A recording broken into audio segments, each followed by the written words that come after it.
সাহায্য চাই। QR code দিয়ে আবেদন কংগ্রেস প্রার্থী ভিক্টরের। কংগ্রেসের অধিকাংশ ব্যাংক অ্যাকাউন্ট ফ্রিজ করেছে কেন্দ্র। নির্বাচনে লড়তে তাই কিউআর কোড দিয়ে চাঁদা চাইছেন দলের প্রার্থী ভিক্টর। শুধু তাই নয়, প্রচারের জন্য ফ্লেক্স পোস্টারও কর্মীদের নিজ খরচে ছাপানোর বার্তা দিলেন তিনি। রাজনৈতিক মহলে মনে করছে এভাবেই নির্বাচনের আগে বিরোধীদের প্রতি কেন্দ্রের বিজেপি সরকারের একপেশে নীতির বিরুদ্ধে অভিযোগ করে সাধারণ মানুষকেও লড়াইয়ে শরিক করলেন রায়গঞ্জ কেন্দ্রের কংগ্রেস সিপিএম জোট প্রার্থী কংগ্রেসের আলী ইমরান রমজ ভিক্টর। কেন্দ্রের সমালোচনা করে ভিক্টরের মন্তব্য, কংগ্রেস যাতে লড়াই করতে না পারে, দলের নেতারা যাতে প্রচার করতে না পারেন, সেজন্য আমাদের অধিকাংশ ব্যাংক অ্যাকাউন্ট ফ্রিজ করে দিয়েছে বিজেপি সরকার। এভাবেই জঘন্য চক্রান্ত করছে বিজেপি। ভিক্টর এদিন আরও কি বলেছেন শুনব।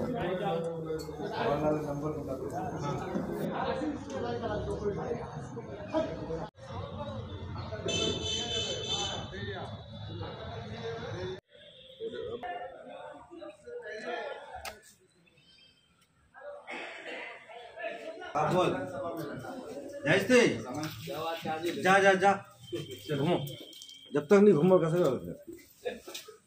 वो গেলে প্রচুর টাকার দরকার, সেই জায়গায় আপনি কিভাবে এই নির্বাচনটা করবেন? আমি 5 নম্বর রায়গঞ্জ লোকসভার বাম কংগ্রেস জোটের প্রার্থী এবং কংগ্রেস আমাকে কংগ্রেসের সিম্বল দিয়ে দাঁড় করেছে, তার জন্য আমি কংগ্রেসকে ধন্যবাদ দিই। আপনি যে প্রশ্নটা করলেন কি লোকসভা লড়তে গিয়ে প্রচুর অর্থের দরকার, এই কথাটাকে আমি অস্বীকার করছি না, কিন্তু আমি এটা মনে করি কি লোকসভা বা যে কোনো নির্বাচন লড়তে গেলে জনসমর্থনের দরকার। আর জনসমর্থন আমার আছে, জনগণের ভালোবাসা, তাদের আশীর্বাদ আমার আছে, কিন্তু যে অর্থের প্রয়োজন, অর্থের দিক থেকে আজকে বিজেপি যেভাবে কংগ্রেস পার্টিকে নির্বাচনে প্রচারে এবং রাজনীতিগতভাবে পিছিয়ে রাখার চেষ্টা করছে, তার জন্যে তারা যে অগণতান্ত্রিক পদ্ধতিতে কংগ্রেস পার্টির সমস্ত ব্যাংক অ্যাকাউন্টকে ফ্রিজ করে দিয়েছে, যেখান থেকে কংগ্রেস দল তাদের প্রার্থীকে ভারতবর্ষে যারা নির্বাচনে দাঁড়িয়েছেন তাদের জন্য যে ঝান্ডা, পোস্টার, ব্যানার, বিভিন্ন সামগ্রী, স্টার ক্যাম্পেনাররা যেখানে প্রচারে যাবেন তার খরচপাতি করা হতো, সেই সমস্ত রাস্তা বন্ধ করে বিজেপি এখন নির্বাচনে একটা ষড়যন্ত্র করছে।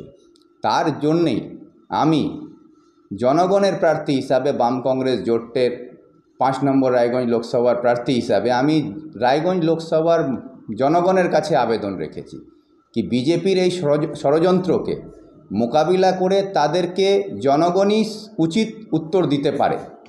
তার জন্যে আমি বলেছি কি আমাকে ভোটের পাশাপাশি, আশীর্বাদের পাশাপাশি আপনারা আমাকে অর্থ দিয়ে সাহায্য করুন।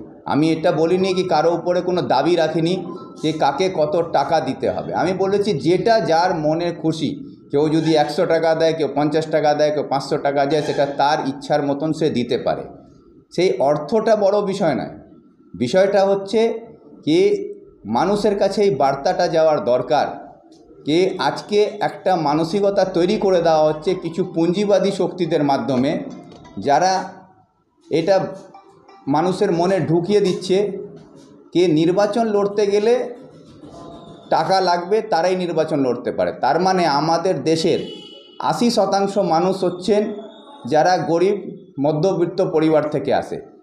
সেই পরিবারের ছেলেদের মধ্যে যদি রাজনীতি করার ইচ্ছা থাকে এবং জনপ্রতিনিধি হয়, জনগণের কাজ করার যদি তাদের মেধা থাকে, তাদের মধ্যে যোগ্যতা থাকে, কিন্তু সেই ছেলেরা মেয়েরা রাজনীতিতে প্রবেশ করতে পারছে না, কারণ কি আমাদের মাথায় ঢুকিয়ে দেওয়া হয়েছে কি রাজনীতি করলে টাকা লাগবে, ভোটে দাঁড়ালে পয়সা লাগবে, অর্থের অভাবে রাজনীতি করা যাবে না।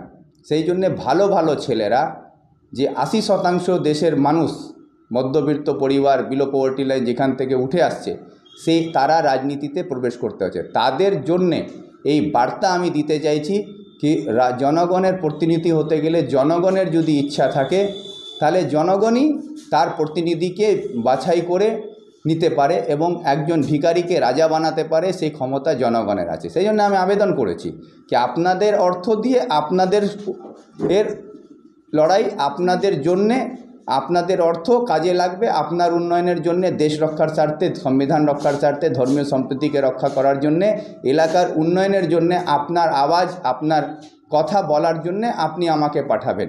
সেখানে আমি আপনার কাছ থেকে সাহায্য চাই। আমি জানি এতে বিরোধীরা কটাক্ষ করছেন, বিরোধীরা হয়তো বলছেন যখন পয়সা নেই তাহলে নির্বাচনে দাঁড়িয়েছে কেন, এই কথাও বলবে। কিন্তু আমি এটা বলতে চাই কি, বিরোধীরা যে কথা বলছেন তাদের কাছে তৃণমূল বা বিজেপি একজন দেশ বিক্রি করে টাকা সংগ্রহ করেছে, একজন রাজ্যে তোলাবাজি করে টাকা সংগ্রহ করেছে। এই তোলাবাজ এবং দেশ বিক্রি করার দল বিজেপি, তাদের মাঝখানে আজকে আমরা জনগণের প্রতিনিধি হিসাবে দাঁড়িয়েছি, জনগণের কথা বলার জন্যে, জনগণের লড়াই করার জন্যে। সেখানে জনগণের সাহায্য চাওয়াটা আমার মনে হয় না কোনো অপরাধ। এটা বার্তা কি গরিবের ছেলেও আগামী দিনে নির্বাচন লড়ে লোকসভায় যেতে পারে, সেটা প্রমাণ। একজন চাষির ছেলে, একজন দোকানদারের ছেলে, একজন লেবারের ছেলে, সেও আগামী দিনে লোকসভায় যেতে পারে যদি সে জনগণের সমর্থন নিতে পারে। এটাই আমি বার্তা দিতে চাই। কত টাকা এসছে না কত? আমি তো কালকেই দিয়েছি, কালকে বিকাল থেকে এটা আরম্ভ হয়েছে, এখন অবধি প্রায় 40,000 টাকার মতন কাছাকাছি এসছে। তার মধ্যেও সবথেকে অবাক যে 40,000 টাকা এসছে, সেই 40,000 টাকার মধ্যে হয়তো 1 টাকাও এসছে, 5 টাকাও এসছে, 10 টাকাও এসছে। 5, 10, 20, 50, 500 টাকার দিয়েই 40,000 টাকা পৌঁছে দেয়। সংখ্যায় মানুষ কত আশীর্বাদ দিচ্ছে আমি সেটা গুনছি, টাকা কত আসছে সেটা কোনো গুরুত্বপূর্ণ জিনিস নয়, কিন্তু আশীর্বাদ কত পাচ্ছি সেটা আমার কাছে গুরুত্বপূর্ণ। কত ভাড়ায় আপনাকে গাড়িগুলো দিচ্ছে, কি মনে হচ্ছে সেটা কতটা ভালো? এটাই তো আমি বলতে চাই কি, মানুষের ভালোবাসা নিয়ে জনপ্রতিনিধি হতে গেলে জনগণের প্রতিনিধি হিসাবে আমি দাঁড়িয়েছি।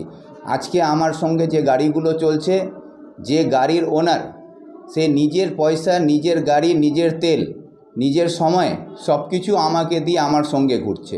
আমার সঙ্গে যে আমার যুবক সাথীরা ঘুরছে, সেই যুব সাথীরা আমার সঙ্গে যারা আজকে আছে, তাদেরকে আমি 1 টাকাও দিতে পারছি না, 1 লিটার তেলও দিচ্ছি না, তাদের গাড়ির ভাড়াও দিচ্ছি না। তারা নিজের গাড়ির ভাড়া দিচ্ছে, নিজের গাড়ির তেল ভরছে, নিজের সময় সব কিছু আমাকে দিয়ে এই লড়াইতে আমাকে জিতাবার জন্য তারা লেগে আছে। কেন, ভিক্টরদা জিতলে মানে ওরা জিতবে, এই ভালোবাসাটা আমি পাচ্ছি, তাদের আশীর্বাদ আছে।